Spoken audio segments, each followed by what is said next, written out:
제가 평일에 아침에 교회 이제 출근하다 보면 초등학교 1, 2학년들이 학교 가는 모습들을 이제 보게 됩니다. 아이들은 이 길 주변에 있는 모든 것을 다 둘러보고 또 친구들과 장난을 치고 쉬지 않고 계속 이야기를 합니다. 학교를 가는 것인지 친구들과 길에서 노는 것인지 분간이 안 됩니다. 왜 그렇습니까? 아직 학교를 가야 하는 목적의식이 없기 때문입니다. 사사시대 이스라엘 백성들이 이런 상태였습니다. 사사기는 여호수아가 죽고 이스라엘이 왕정이 들어서기 전인 350년간의 기간을 가리킵니다. 이 기간 동안 모세나 여호수아 같은 지도자는 없었고 사사들이 다스렸습니다. 이 사사라는 말은 재판관이라는 의미인데 정식 재판관은 아니고 이 평상시에는 말씀을 가르치거나 사람들을 상담해 주다가 이 나라가 위기에 빠지면 하나님의 말씀을 의지해서 이제 백성들을 이끌고 싸우는 이제 그런 사람을 가리킵니다. 우리가 사사기를 통해서 보면 알겠지만 다양한 사람들, 농부나 주부나 장애인이나 서자나 소심한 자나 약점이 있는 사람들이 사사가 되어서 나라를 이제 구하게 됩니다. 여호수아가 죽은 후에 이스라엘 백성들은 이제 가나안에서 살고 있는데 가나안은 광야와 전혀 다른 곳입니다. 그들은 그동안 목축을 하며 유목민 생활을 했지만 이 가나안은 이제 농사를 짓는 농경 사회였고 정착해서 사는 겁니다. 여러분, 이 목축을 하는 거하고 농경 사회를 이루는 거하고는 많이 다릅니다. 농경 사회는 직접 농사를 짓기 때문에 다양한 많은 수확물을 얻고 또 남은 건 저장을 해요. 또 남은 걸 이제 경제 활동을 통해서 다른 사람과 이렇게 나누게 됩니다. 그러면서 풍성한 생활을 하게 됩니다. 그리고 한 곳에 정착해 살기 때문에 문화를 발전시키고 또 세련된 그런 삶을 살고 생활이 풍성해집니다. 오늘 말씀의 배경을 살펴보면 여호수아가 이 가나안 족속과의 전쟁에서 큰 승리를 거두었고 이제 모든 나라를 취하고 모든 왕들을 죽였다고 반복해서 말했습니다. 그렇지만 가나안 족속들이 모두 멸망한 게 아니고 또 모든 이 가나안 족속들이 그 가나안 땅에서 다 이렇게 쫓겨난 것도 아니었습니다. 잔당들이 여기저기 건재하며 살아가고 있었습니다. 여호수아는 어느 시점에서 전쟁을 마치고 이제 이스라엘 백성들 지파별로 이제 땅을 분배를 해주고 이제 각자가 알아서 가나안 사람들을 몰아내고 그 땅을 차지하게 했습니다. 오늘 말씀의 시점은 여호수아가 각 지파에게 땅을 분배한 후에 얼마 있다가 이제 여호수아가 죽은 때입니다. 그때 이스라엘 각 지파들은 이제 분배받은 땅에서 남은 이제 가나안 사람들을 그러니까 전쟁을 해서 이제 이렇게 그 땅을 이제 차지해야 되는데 서로 눈치를 보면서 전쟁을 하지 않는 겁니다. 그때 이스라엘 백성들이 여호와께 누가 먼저 올라가서 전쟁을 하면 좋겠습니까? 하고 묻습니다. 근데 사실 이거 물을 필요가 없어요. 그래서 각 지파가 자기 그 분배받은 땅 안에 아직 이렇게 남아 있는 이 가나안 사람들을 그냥 몰아내면 돼요. 물을 필요가 이제 없습니다. 그 당시 이스라엘 백성들은 왜 전쟁을 해야 되는가? 꼭 싸워야 되는가? 하면서 혼란스럽습니다. 아니, 땅도 여유가 있고 또 부족한 것이 없는데 왜 굳이 전쟁을 해서 이 가나안 사람들을 몰아내야 되는가? 이런 부분에 이렇게 잘 이제 모르는 혼돈 가운데 있었습니다. 이스라엘 백성은 가나안 족속들을 몰아내는 문제에서 왜 이렇게 머뭇거립니까? 하나님께서 그들에게 가나안 땅을 주신 목적을 분명하게 알지 못했기 때문입니다. 하나님이 이스라엘 백성들을 가나안 땅으로 인도하신 이유가 뭡니까? 출애굽 19장에 나오는 말씀처럼 너희는 내 말을 듣고 내 언약을 지키면 너희는 열국 중에서 내 소유가 되고 너희는 내게 대하여 제사장 나라가 되고 거룩한 백성이 되도록 하기 위해서 이제 가나안으로 인도를 하신 겁니다. 세상에서 하나님의 영광을 나타내고 제사장 나라가 되도록 하기 위해서 하나님 이스라엘 백성들을 가나안으로 인도하신 거죠. 가나안에 들어와서 잘 적응하고 행복하고 부유한 생활을 하도록 하기 위해서가 아닙니다. 이건 이제 2차적인 일이죠.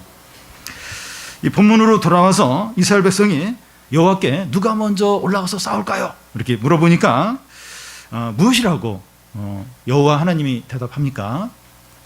2절을 보면 여호와께서 이르시되 유다가 올라갈지니라 보라 내가 이 땅을 그의 손에 넘겨 주었노라 하시니라.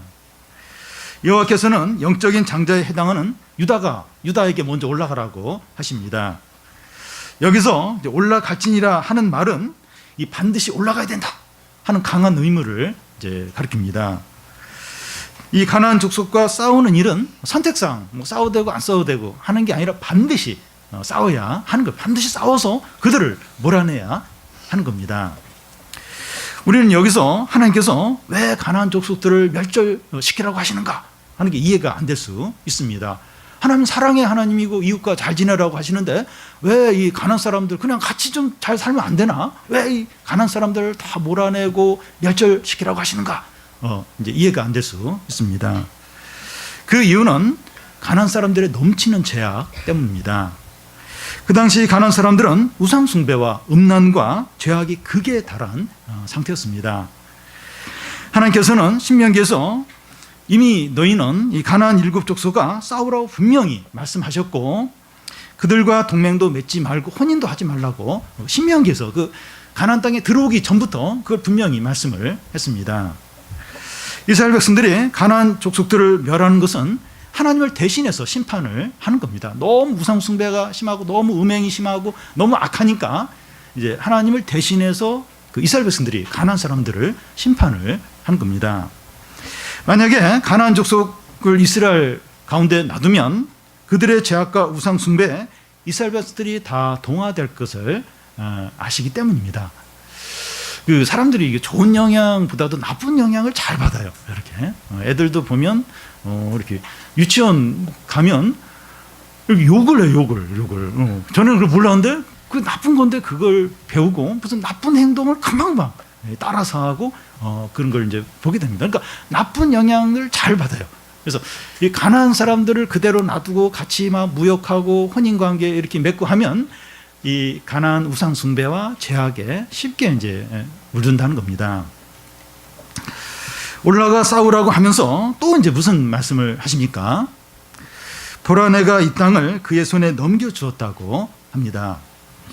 여호와 내가 이 땅을 유다 너희 손에 넘겼다는 겁니다. 여기 넘겼다 하는 것은 완료형인데 현재 완료형으로 되어 있습니다. 아직 싸우지도 않은데 이미 승리가 완료되었다는 겁니다.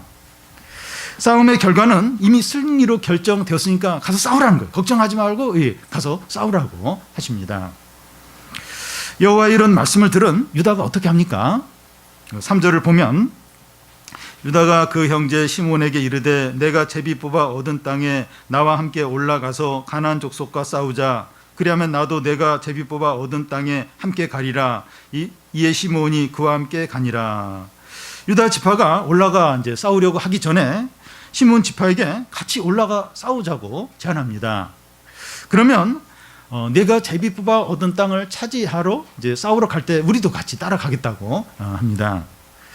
유다 지파가 이렇게 한 것은 함께 이렇게 우리 같은 형제니까 함께 동역하는 게 좋겠다 하는 그런 좋은 의미로 여길 수도 있는데, 근데 이 각 지파가 이렇게 분배받은 땅 각자가 싸워서 얻어야 될 이제 땅입니다. 유다는 싸우기만 하면 그 땅을 주겠다. 그렇게 하나님의 약속까지 있어요. 그래서 싸우면 됩니다. 그런데 굳이 그 시몬 지파에게 같이 가서 싸우자 이렇게 한 것은 이 하나님의 약속을 전적으로 이제 신뢰하지 못했다고 이제 볼 수 있습니다. 이것이 큰 죄는 아니에요. 큰 죄는 아니지만 이 하나님이 약속하셨으면 그걸 믿고 이제 가야 되는데 그걸 전적으로 이제 믿지 이제 못하는 겁니다. 우리는 이 사람들이 도와주지 않고 또 수가 적어도 하나님의 약속의 말씀이 있으면 싸워서 승리할 수 있습니다. 결정적인 것은 우리와 함께 하는 사람이 많으냐 또 사람 숫자가 얼마나 되느냐 하는 것이 중요한 것이 아니라 하나님의 약속의 말씀이 있느냐 없느냐 하는 것이 결정적입니다. 물론 이제 그 영향이 있죠. 근데 진짜 결정적인 건 하나님의 약속의 말씀이 있느냐 없느냐 이게 진짜 중요합니다. 이 원리는 현재 우리의 모든 삶에서도 동일합니다. 우리 여러 이제 우리가 살면서 여러 걱정거리들, 감당해야 될 일들 많이 있는데 상황이 매분마다 안 좋죠. 근데 그게 결정적인 게 아니라 하나님의 약속의 말씀이 있느냐 없느냐, 내가 그 말씀을 붙들지 않느냐, 거기에 달려 있습니다. 하나님은 오늘날도 우리들이 이제 영적인 싸움을 적극적으로 하기를 원하십니다. 사사기 당시에는 가나안 족속들과 싸워야 했지만 오늘날은 이 다양한 모습을 하고 있는 사단과 싸워야 합니다. 세상의 악하고 음란한 문화들과 돈과 성공을 제일 우선시 여기는 우상들과 싸워야 합니다. 그러니까 이스라엘 백성들은 바로 이렇게 가나안, 아주 음란하고 악한 가나안 사람들을 몰아내는 그런 싸움을 싸워야 했지만 지금은 그런 모습은 아니에요. 근데 돈과 외모와 성공과 또 세상 재미와 세상 쾌락과 또 모든 사람이 추구하는 이게 다 우상이에요. 이걸 사람들이 다 추구합니다. 근데 이제 그런 거하고 이제 싸워야 되는 거예요. 그런 걸 거부하고 그걸 싸워야 됩니다. 우리 안에 매일 그 욕심과 불신앙과 이제 교만이 찾아오는데 그걸 매일매일 몰아내는 그런 싸움을 싸워야 합니다. 여러분, 이 교회와 성도들이 영적인 싸움을 하는 것은 선택 사항이 아니라 반드시 싸워야 합니다. 오늘날 우리가 사는 이 세상은 가나안과 같습니다. 영적으로 깨어 싸우지 않으면 동화가 되고 가나안화 될 수 있습니다. 제가 스포츠 얘기를 자주 하는데 이 스포츠 경기를 보면 그러니까 이기지 않으면 지는 거예요. 얼마나 서로 이기려고 그리 최선을 다하는지 모릅니다. 그러니까 그 사단이 있어요. 사단이 있고 사단은 어떻게 해서든지 우리를 이제 이렇게 하나님으로부터 멀어지게 하고 죄에 빠지게 만듭니다.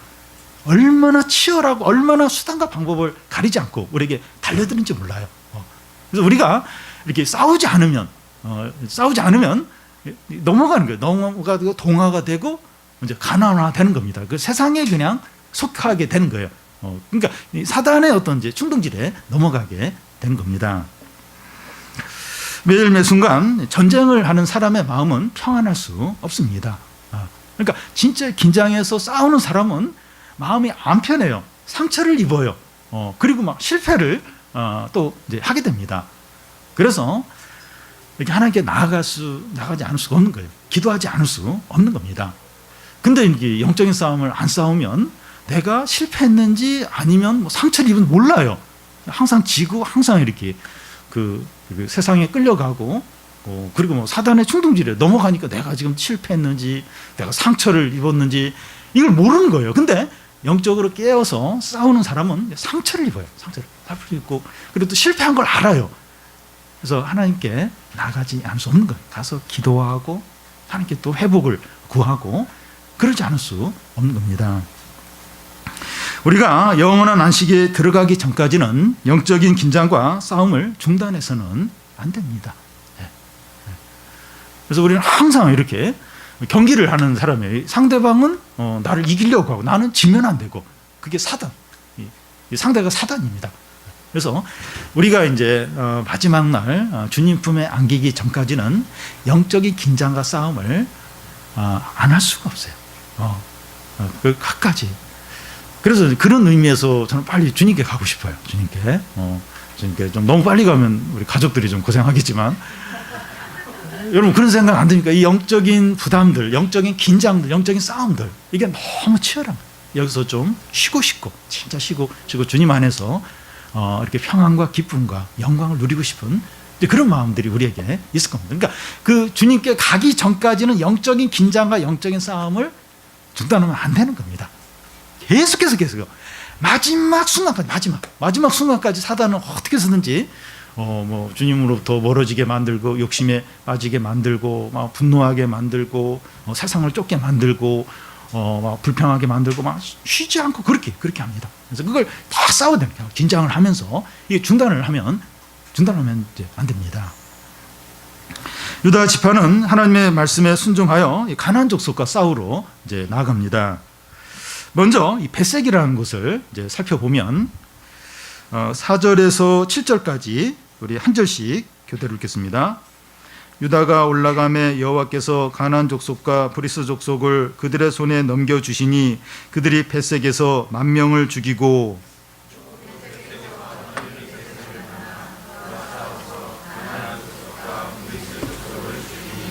아도니 벳색이 도망하는지라 그를 쫓아가서 잡아 그의 엄지손가락과 엄지발가락을 자르매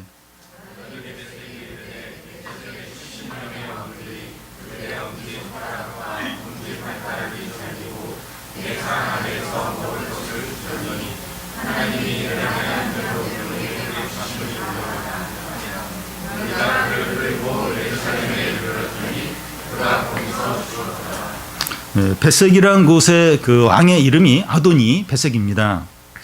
아도니 벳색이 어떤 자인가 하면 그가 하는 말을 통해서 알 수가 있는데 70명의 왕을 포로로 잡아서 그의 손과 발에 엄지발가락을 자라서 자기 그 상 밑에서 주워 먹도록 그렇게 시킨 왕입니다. 아도니 벳색은 아주 잔인하고 강한 그런 왕입니다. 그런데 유다 백성들이 아도니 벳색이 사는 벳색에 가서 10,000명을 죽이고 아도니 벳색을 사로잡아서 그가 전에 다른 왕들에게 한 것처럼 그대로 그 아도니 벳색에게 했습니다. 아도니 벳색은 유다가 싸워서 이기기에 너무 강한 그런 잔인한 왕입니다. 그런데 하나님의 말씀을 의지해서 나가서 싸우니까 이기게 되더라는 겁니다. 믿음으로 싸우면 아무리 강한 자라도 결국 이기게 됩니다. 쉽게 뭐 이렇게 없을지 몰라도 결국 이게 믿음으로 싸우면 결국은 승리를 주십니다. 두 번째로 유다가 이제 공격한 곳이 난공불락의 요새인 드빌입니다. 유다 지파가 헤브론에 대해서 이제 어떻게 했습니까? 두 번째로 이제 공격한 곳이 드빌은 이제 그 다음에 나오고요. 난공불락 요새인 헤브론입니다. 유다 지파가 헤브론에 대해서 어떻게 했습니까?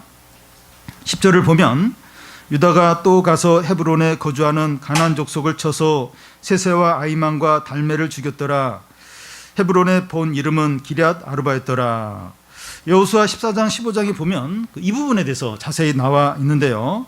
헤브론은 갈렙이 40세 때 12 정탐꾼 중에 한 사람으로 가나안에 들어가서 그가 발로 밟았던 땅입니다.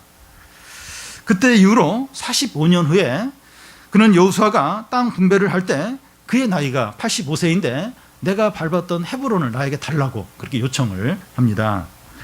그런데 헤브론에는 거인족 아낙 자손인 세세와 아이만과 달메가 있었습니다.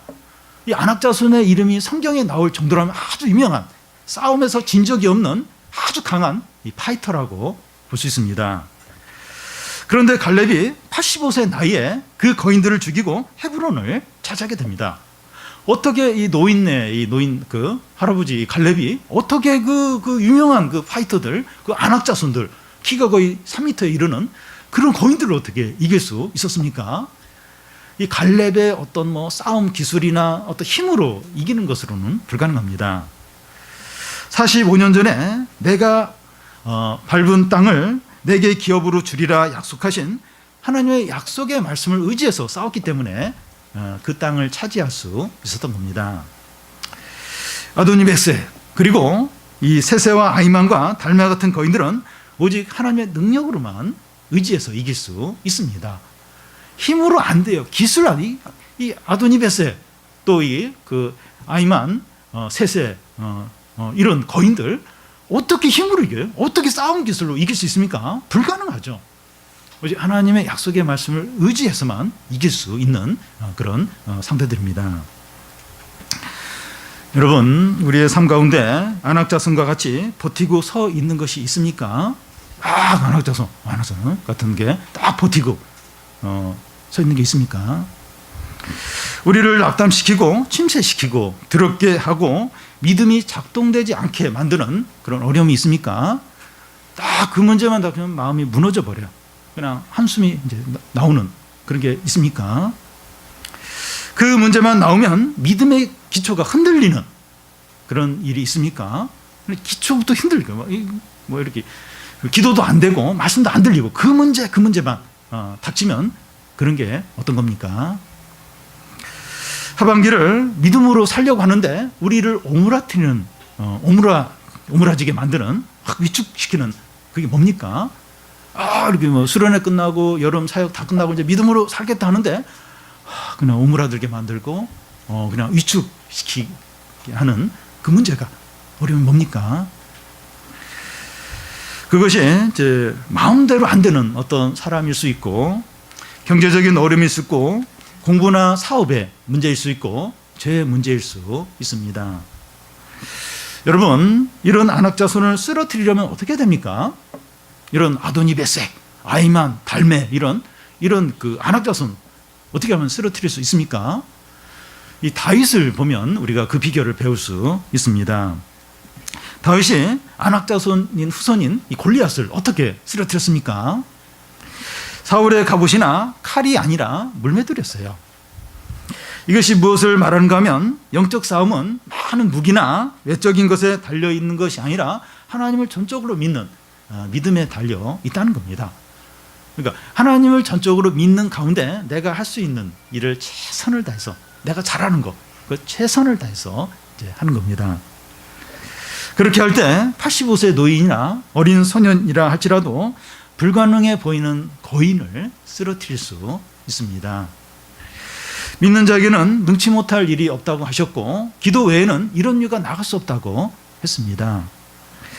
안악자손과 우리와 비교하지 마시고 하나님과 비교하시 바랍니다. 내가 얼마나 잘하는 거, 내가 가진 거, 나를 도와줄 수 있는 사람이 누군가, 그걸 바라보지 말고 그 안악자손하고 하나님하고 비교를 하는 겁니다. 믿음으로 세상을 이깁니다. 믿음으로 이기는 겁니다. 그래서 꼭 우리가 원하는 대로 어떤 그런 결과가 나오지 않다 할지라도 그 안악자손, 그 큰 어려움에 막 이렇게 우리가 깔려 죽거나 완전히 망하거나 비참하게 되지 않아요. 하나님이 승리를 주셨구나, 그걸 느끼도록 하나님이 하십니다. 믿음으로 세상을 이깁니다. 유다 자손이 공격한 다른 한 곳이 드빌입니다. 유다 자손이 드빌을 이제 정복하면서 행복한 에피소드가 이제 있습니다. 11절부터 15절까지 우리 한 절씩 교대로 읽겠습니다. 거기서 나아가서 드빌의 주민들을 쳤으니 드빌의 본 이름은 기랴세벨이라.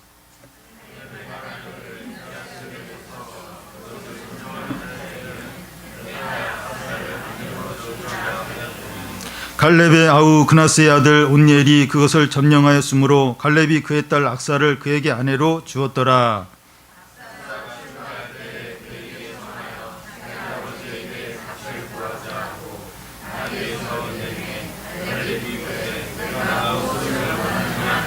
이르되 내게 복을 주소서, 아버지께서 나를 남방으로 보내시니 샘물도 내게 주소서 하매 갈렙이 윗샘과 아랫샘을 그에게 주었더라.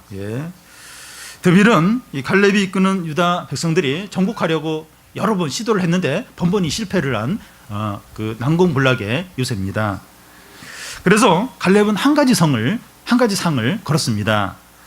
드빌을 쳐서 취하는 자에게는 자기 딸 악사를 주겠다는 겁니다. 갈렙의 이런 제안은 오해를 일으킬 수 있는 소지가 있습니다. 예를 들어서 교회에서 1년 동안 전도를 제일 많이 한 교인한테 김치 냉장고를 주겠다, 이걸 이제 딱 이제 걸면 이런 건 좀 문제가 있지 않나, 이제 그래서 지금 이 갈렙이 한 것도 그런 비슷한 거 아닌가, 이제 그런 생각이 이제 들 수 있습니다. 그런데 갈렙의 이런 행동의 진정한 동기는 이제 조금 있다가 보면 나옵니다. 드빌을 함락시켜서 악사를 취한 주인공은 이 갈렙의 아우여 그나스의 아들 온니엘입니다. 사사기 3장에 가면 온니엘이 나오는데 최초로 이제 이스라엘의 사사가 되는 신앙의 인물입니다. 그도 얼마 전까지 갈렙과 함께 이제 드빌을 정복하려고 수고로운 싸움을 싸웠습니다. 그가 그 전까지는 억지로 이제 막 싸움을 이거 해야 되나 막 그러다가 갈렙이 그의 딸 악사를 아내로 주겠다 하자 갑자기 이제 그 열심히 생기면서 열심히 싸움을 시작했다고 보기 어렵습니다. 그 전에도 믿음으로 싸움을 했지만 갈렙이 상을 걸자 더 동기가 생기고요. 동기 유발이 생기면서 더 이렇게 열심히 하고 싶은 마음이 이제 생긴 겁니다. 온니엘은 이 드빌을 정복함으로 이 갈렙의 딸 악사를 아내로 얻고 갈렙의 사위가 됩니다. 그런데 그에게 주어지는 것은 그게 전부가 아니었습니다. 악사는 이 지혜롭고 아주 현숙한 여인입니다. 이 악사가 온니엘에게 시집을 갈 때 아버지 갈렙에게 이제 밭을 달라고 요청을 해서 밭을 얻습니다. 근데 그것으로 그치는 것이 아니라 이 악사는 부친 갈렙에게 다른 것도 요구하는데 15절에 보면 이 남방으로 보내시니 샘물도 내게 주소서 합니다. 그러니까 이렇게 그 믿음의 신부를 얻으니까 밭도 생기고 또 막 샘물도. 그래서 갈렙이 윗샘 아랫샘 두 샘을 줍니다. 이 지역에서 그 우물은 그 유전보다 더 귀합니다. 근데 샘을 두 개나 이렇게 딱 부인을 잘 얻으니까 이게 복들이 이제 함께 들어오는 겁니다. 온니엘은 이 두비를 정복하면서 악사를 아내로 얻고 남방의 밭을 얻고 우물까지 얻습니다. 믿음의 사람 갈렙이 온니엘에게 이 모든 것을 허락한 이유가 뭡니까? 딸만 주겠다고 했는데 딸이 또 밭 달라니까 밭 주고 또 샘 달라니까 윗샘 아랫샘까지 주는 거예요. 이 갈렙이 이렇게 막 복을 이렇게 축복을 하는 이유가 뭡니까? 그 당시에 이스라엘 백성들은 가나안과 싸워야 된다 하는 걸 알고 있지만 이게 하나님의 뜻이다 알고 있지만 자꾸 눈치를 보는 싸우려고 하지 않았습니다. 그런 이스라엘 백성들을 도전하고 격려하기 위해서입니다. 영적인 싸움을 싸우라는 거예요. 그러면 풍성한 은혜와 선물들이 기다리고 있다는 겁니다. 그 대표적인 예로 온니엘이 딱 그 드비를 정복하자 악사도 주고 자기 딸도 주고 또 그 딸이 원하는 밭도 주고 또 윗샘 아랫샘까지 주고 그러면서 그 이스라엘 백성들에게 너희들도 영적인 싸움을 싸우라는 거예요. 그러면 그 싸움에서 승리할 뿐만 아니라 하나님의 많은 축복들 은혜들을 받게 된다. 제발 좀 싸워라. 믿음으로 싸워라 하는 것을 도전하기 위해서입니다. 성도는 눈앞에 잘 되는 것이나 행복을 위해서 신앙생활을 하지 않습니다. 선물이나 행복은 믿음으로 사는 삶에 따라오는 것이죠. 그래서 성공을 위해서 돈을 위해서 그걸 위해서 신앙생활하는 게 아닙니다. 갈렙이나 온니엘은 세상에 소망과 기대를 가진 자들이 아니라 하나님께 모든 기대와 소망을 둔 자들입니다. 갈렙도 그렇고 온니엘도 마찬가지입니다. 하나님의 약속에 모든 걸 다 걸고 믿음으로 사니까 세상에서도 좋은 것을 풍성하게 받고 누리게 되는 겁니다. 또 이걸 기대하고 내가 이렇게 예배를 좀 잘 드리면 성경을 읽으면 하나님이 돈도 주시고 또 이렇게 좋은 거 주시겠지. 꼭 그렇게 주셔야 됩니다. 그걸 기대합니다. 이건 아니에요. 이걸 기대하는 건 아니고 그러니까 믿음으로 사는 거죠. 하나님 뜻대로 살고 그러면 기대하지 않았는데 기대하지 않았던 선물들, 축복들이 이제 들어오는 겁니다. 그건 얼마든지 받아도 괜찮아요. 그걸 목적으로 한 건 아닌데 하나님이 이렇게 챙겨서 주시고 이렇게 주시고 그건 얼마든지 받아서 누릴 수 있습니다. 갈렙은 헤브론을 차지하게 되었어요. 다 믿음으로 싸웠을 때 헤브론을 차지했고 온니엘은 악사를 아내로 얻고 밭과 우물까지 얻었습니다. 하나님 나라는 진노하는 자들이 빼앗는다고 하였습니다. 이렇게 열심을 내고 또 적극적으로 하나님께 구하고 이런 자들이 다 차지해요. 다 좋은 거 다 차지합니다. 그래서 믿음의 싸움을 싸우라는 거예요. 믿음의 말씀에 순종하고 발을 내디디라는 겁니다.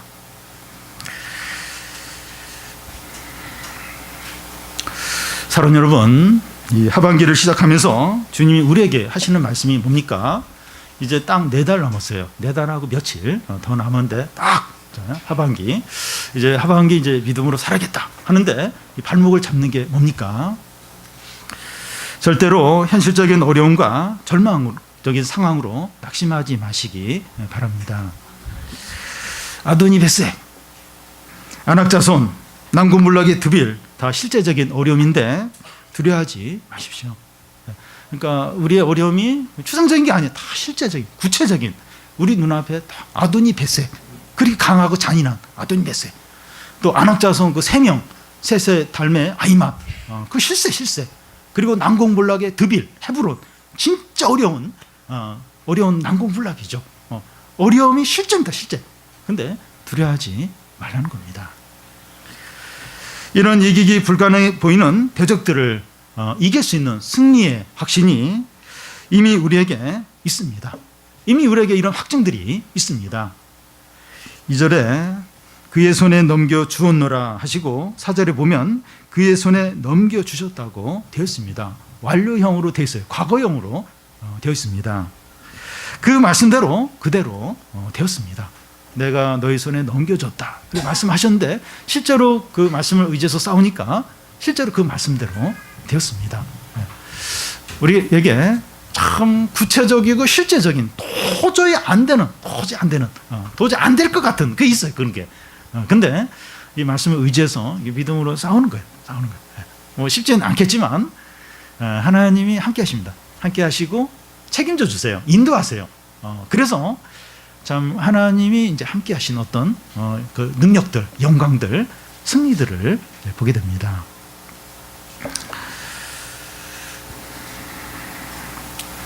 우리가 이 믿음의 싸움을 해서 이제 승리를 하면 그 승리로 이제 끝나는 것이 아니라 그것만 승리해도 감사하죠. 근데 이게 또 선물들, 또 축복들, 기대하지 않았던 그것까지 이제 함께 이제 주십니다. 그게 참 기뻐요. 그런 어떤 재미와 즐거움이 있다는 겁니다. 그래서 우리가 자꾸 머뭇거려요. 좀 걱정이 되고 안 될 것 같고 그냥 포기하고 싶고 그냥 적당히 타협하고 싶고 근데 그렇게 하지 말라는 거예요. 상대가 강해요. 불가능해요. 안 될 것 같아요. 근데 절대로 포기하지 말고 이 약속의 말씀 붙들고 믿음으로 이제 싸우라는 겁니다. 하라는 거예요. 해보라는 겁니다. 그러면 그 말씀대로 된다는 겁니다. 이제 우리 딱 하반기 시작하는데 뭐 이번 주에도 또 그런 있어요. 우리 현실적인 어려움들이 있는데 절대로 낙심하지 않고 두려워하지 않는 겁니다. 천국은 침노하는 자들이 빼앗는다고 했습니다.